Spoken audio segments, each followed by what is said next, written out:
My name is Alston, and this is Carlene Habersham. We're going to give you the full history of the art form here in the city market. The art form we're going to speak about coming from the west coast of Africa here to the low country of South Carolina, and what all happened, and we're going to educate you on whatever you may not know. This is Carlene.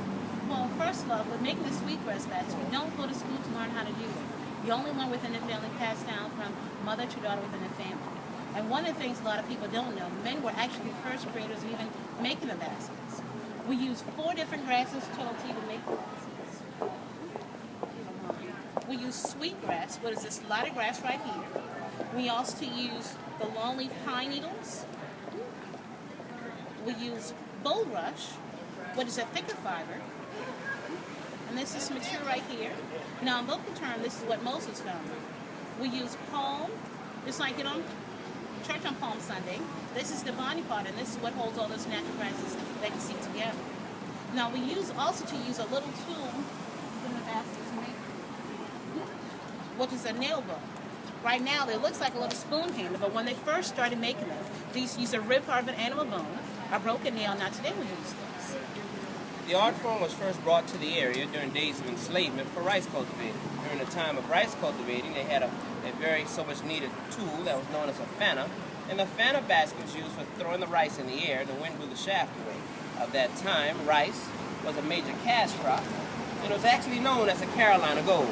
In Carolina gold, that's the rice, that's what it looks like. It actually has a shaft or a husk on it now, but you actually use the fanner basket, and the fanner basket would throw the rice in the air, and the wind blew the shaft away. Some of the other patterns that are very older styles would be like an old-fashioned bread basket, known as more of a traditional bread basket because of the handles. It's an older style. And then you also see some of the other patterns, like a bread basket like that, or a harvesting basket with a handle, also known as the market basket. The ones with lids are known as sewing baskets. Some of the grasses that we use a different color variation to give the baskets nice style and nice decoration. The red coloring Carlene was telling you about is that pine needle coloring, and that's what gives the red. And then the dark brown is the biblical grass known as bulrush, and that's what has the dark brown coloring. Palmetto, you get that on Palm Sunday. That's the binding material that holds them all together. As far as caring for your Gullah basket, wiping it down with a damp rag or rinsing out at your tap will help keep the life of the basket. A Gullah basket that is made well will last a lifetime.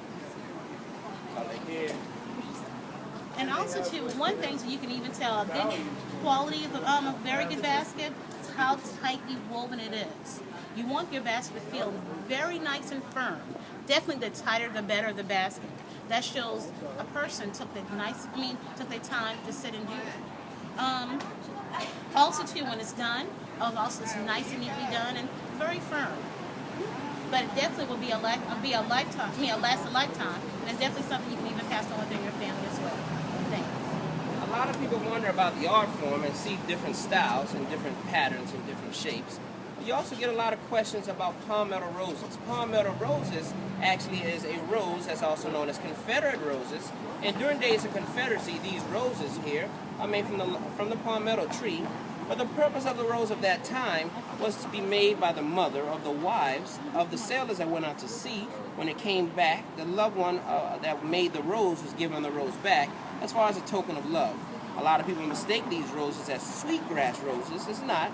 It's actually known as a palmetto leaf, and it has a different type of history other than Gullah sweetgrass baskets. Some of the other styles and patterns and shapes and designs that we do a lot of more decorative styles, but us as weavers, we do continue the older styles or the traditional patterns because we want to keep the art form alive as far as the historical side of this basketry.